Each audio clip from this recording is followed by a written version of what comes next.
नमस्कार, city post live के इस खास पेशकश में आपका स्वागत है। मैं हूं श्रीकांत प्रत्युष। आखिरकार बिहार में लोकसभा चुनाव को लेकर एनडीए में सीटों का बंटवारा हो गया। बिहार में बीजेपी और जेडीयू 17 सीटों पर और एलजेपी 6 सीटों पर चुनाव लड़ने जा रही है। पहले ही ये ऐलान हो चुका था कि 17 और 6 सीटों के फार्मूला पर गठबंधन काम करेगा। रविवार को एनडीए ने बिहार की सभी 40 लोकसभा सीटों के लिए पार्टीवार घोषणा जारी कर दी है, यानी कौन पार्टी कितने सीटों पर चुनाव लड़ेगी ये घोषित हो गया है। और किस सीट पर लड़ेगी, सबसे खास बात ये थी कि किस सीट पर कौन पार्टी लड़ेगी ये तय नहीं था। आज उसका औपचारिक ऐलान हो गया है। इसके तहत सीटों का बंटवारा इस तरह से किया गया है। जेडीयू को वाल्मीकि नगर मिली है सीट, सीतामढ़ी मिली है। जेडीयू झंझारपुर सुपौल से भी चुनाव लड़ेगा। किशनगंज, कटिहार, पूर्णिया, मधेपुरा वहां से भी जेडीयू चुनाव लड़ेगा। गोपालगंज, सिवान, भागलपुर, बांका से भी जेडीयू को चुनाव लड़ना है। मुंगेर, काराकाट, नालंदा, जहानाबाद और गया की सीट भी जेडीयू के खाते में गई है। बीजेपी को पश्चिम और पूर्वी चंपारण, शिवहर, मधुबनी, अररिया, दरभंगा, मुजफ्फरपुर, महाराजगंज, सारण की सीट मिली है। उजियारपुर, बेगूसराय, पटना साहिब, पाटलिपुत्र से भी बीजेपी चुनाव लड़ेगी।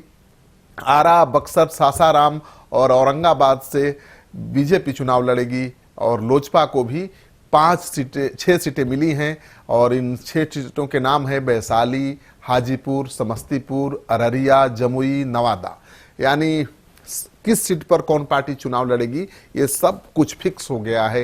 एक तरफ महागठबंधन में सीटों के बंटवारे को लेकर रार मची हुई है, कौन कितना सीट पर लड़ेगा तय नहीं हो पाया। दूसरी तरफ एनडीए ने आज ये भी ऐलान कर दिया है कि किस सीट से कौन पार्टी चुनाव लड़ेगी।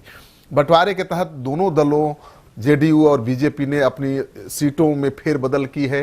राज्य की 40 सीटों में से कुछ ऐसी सीटें हैं जहां से पिछला चुनाव बीजेपी ने जीता था या लड़ा था, लेकिन इस बार ये सीटें अब जेडीयू के खाते में चली गई हैं। जिस तरह से सीटों का बंटवारा हुआ है उससे यही संकेत मिलता है कि अल्पसंख्यक बहुल सीमांचल के इलाके में बीजेपी ने नीतीश कुमार को आजमाने की कोशिश की है।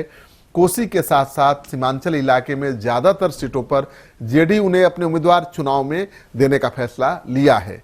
दरअसल मैं आपको एक चीज बता दूं कि सीमांचल और कोसी का इलाका ऐसा इलाका है जहां पर अल्पसंख्यकों की आबादी बहुत अच्छी खासी है, यानी उनके समर्थन के बगैर चुनाव जीतना मुश्किल है। उन इलाकों में कोसी आपदा के दौरान नीतीश कुमार की सरकार ने बहुत बढ़िया काम किया था और उसकी वजह से उनकी पार्टी की पैठ काफ़ी मजबूत हुई थी।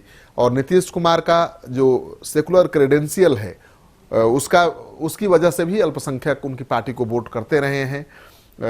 ये बात दिगर है कि अब आरजेडी को छोड़कर दोबारा बीजेपी के साथ जाने के बाद अल्पसंख्यक किस हद तक उनको सपोर्ट कर पाएंगे, लेकिन अभी भी बीजेपी को भरोसा है और जेडीयू को भी विश्वास है कि अल्पसंख्यक नीतीश कुमार को अपना नेता मानते हैं और उनको वोट करेंगे, उनके लिए वोट करेंगे। और इसी वजह से सीमांचल के इलाकों की 3 सीटों पर जेडीयू लड़ने जा रही है।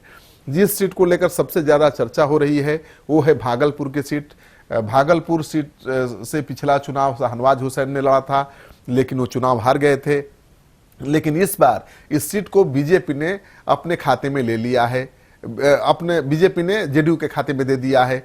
यानी बीजेपी की सबसे महत्वपूर्ण सीट थी भागलपुर की और माना जा रहा था कि शाहनवाज यहीं से चुनाव लड़ेंगे, लेकिन शाहनवाज का पत्ता कट गया है और शाहनवाज की सीट जेडीयू के खाते में चली गई है। हालांकि ये साफ नहीं हो सका है कि इस सीट से कौन उम्मीदवार होगा, तो 2 दिन बाद आपको उम्मीदवारों का नाम पता चलेगा। दरअसल 2014 के लोकसभा चुनाव में एनडीए का प्रदर्शन सीमांचल में बहुत खराब रहा था। इन इलाकों में पार्टी एक भी सीट हासिल नहीं कर पाई थी। तब कटिहार से राकपा, किशनगंज से कांग्रेस और अररिया से आरजेडी के अल्पसंख्यक उम्मीदवार ने जीत हासिल की थी। पूर्णिया से जेडीयू के संतोष कुशवाहा ने जीत हासिल की थी। इसके साथ ही उपचुनाव में भी इस इलाके में बीजेपी का खाता नहीं खुल सका था। पिछले चुनाव के रिजल्ट को देखते हुए इस बार जेडीयू ने सीमांचल में बीजेपी को डोमिनेट किया है और इसी वजह से उस इलाके में बीजेपी ने जेडीयू को ज्यादा सीटें दी है। बिहार में इस बार जो सीटें जेडीयू के खाते में गई हैं उनमें सीमांचल की किशनगंज, कटिहार, पूर्णिया सीट शामिल है, जबकि अररिया सीट बीजेपी के खाते में गई है। अररिया से पहले ही बता चुका हूं मैं आपको कि अररिया सीट से बीजेपी के नेता दिलीप जायसवाल चुनाव लड़ सकते हैं। हालांकि शाहनवाज का भी उस सीट पर दावा है, लेकिन बीजेपी के नेता दिलीप जायसवाल का कहना है कि उस इलाके से वो चुनाव लड़ चुके हैं, शाहनवाज भी लड़ चुके हैं और शाहनवाज से 2 गुना वोट लाकर वो दिखा चुके हैं।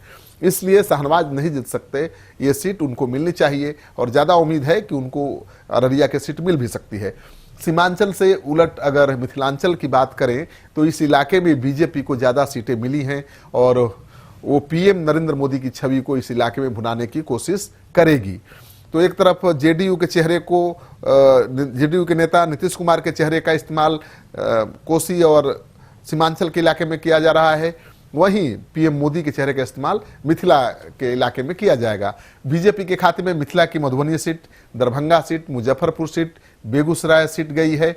सबसे खास बात क्या है, दरभंगा सीट से कीर्ति झा बीजेपी के सांसद हैं, निलंबित सांसद कहिए, अब वो बीजेपी को छोड़ चुके हैं, कांग्रेस में शामिल हो चुके हैं, कांग्रेस के उम्मीदवार भी हैं। तो माना जा रहा था कि इस सीट से उनका मुकाबला जेडीयू के संजय झा से होगा। संजय झा नीतीश कुमार के काफ़ी करीबी हैं और उनकी सीट है, यहाँ से वो चुनाव लड़ेंगे, ये पक्का मानकर चला जा रहा था। लेकिन संजय झा का पत्ता कट गया है, अब ये सीट बीजेपी के पास रह गई है, यानी बीजेपी ने जेडीयू के लिए छोड़ा नहीं है। तो जाहिर है कि संजय झा अब मैदान से बाहर हो गए हैं। अब इस सीट से कौन चुनाव लड़ेगा ये तो आने वाला वक्त बताएगा, इंतजार करिए, 2 दिन और लगेगा। इस इलाके में एनडीए को पीएम नरेंद्र मोदी की छवि पर बहुत भरोसा है। साथ ही नीतीश कुमार के सीएम रहते विकास कार्यों का जो लेखा जोखा तैयार है उसका भुनाने की कोशिश बीजेपी के नेता करेंगे, क्योंकि नीतीश कुमार ने काम तो किया ही है और उस काम का ज़्यादा से ज़्यादा लाभ मिले उस रणनीति पर सीटों का बंटवारा किया गया है। वैसे आप मानकर चलिए कि बीजेपी के जो सांसद हैं उनके पास विकास के नाम पर या काम के नाम पर दिखाने के लिए बहुत कुछ नहीं है। आदर्श ग्राम की योजना भी खटाई में हर जगह पड़ती नजर आ रही है, कहीं भी बहुत ऐसा कुछ काम नहीं हुआ है जिसके बलबूते पर वो वोट मांग सकें। तो मानकर चलिए कि बिहार में जो बीजेपी के सांसद हैं या जो उम्मीदवार हैं वो नीतीश कुमार के विकास कार्यों को, नीतीश कुमार के कामकाज को और उनके चेहरे को दिखाकर वोट मांगेंगे। तो बिहार में मोदी से ज़्यादा नीतीश कुमार बीजेपी के काम आएंगे, ये मानकर चलिए। ये खबर आपको अच्छा लगे तो इस वीडियो को खूब शेयर करिए। अगर आपने अब तक हमारे यूट्यूब चैनल को सब्सक्राइब नहीं किया है तो जरूर कर लीजिए और बेल आइकन दबाना बिल्कुल मत भूलिए, तभी लगातार अपडेट्स आप तक पहुंचती रहेंगी। सहयोग समर्थन के लिए बहुत बहुत आभार। नमस्कार।